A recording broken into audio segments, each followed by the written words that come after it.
Well, if you have ever seen the fire department out in your community, chances are you have also seen the Metro Richmond Flying Squad. While they are not as well known, they do play a huge role by providing aid to firefighters while they are responding to a call. On your side at 6, Emily Inger spoke to some squad members about how the group is helping departments across the area. Most of the men and women who serve on the Metro Richmond Flying Squad are actually retired firefighters, so they know what these crews need to stay energized on the job.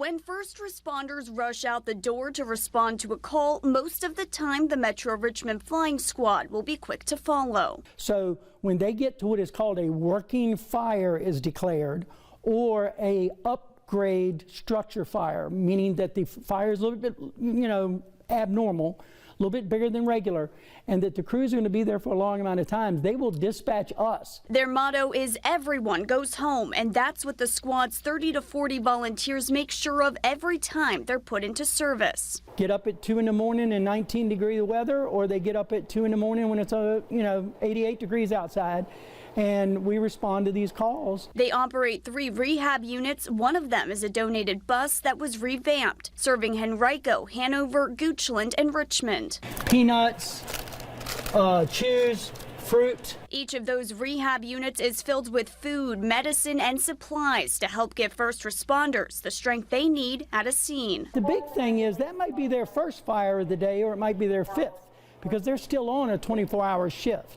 So we're replacing the fluids and nutrition that they're using. And part of what makes the Metro Richmond Flying Squad's job so important, according to the U.S. Fire Administration, being a firefighter increases chances of dying from stress and overexertion, with 29 on-duty firefighters dying from heart attacks across the country just in 2020 alone. A lot of times we can prevent someone from possibly having to go to the hospital for it by just giving them the right treatment on the scene. The nonprofit officially launched the squad in May of 2017, and while they've only been in operation for a few years, they're growing quickly. The first year, I think we ran 20 calls. This year so far, we're at 306 calls for service, which is the highest we've ever had in the history of the organization. The Flying Squad is run solely on donations and volunteers. If you'd like to make a donation or become a volunteer, you can do that on the Metro Richmond Flying Squad website. We'll have a link posted to that at NBC12.com. On your side, Emily Yinger, NBC 12 News.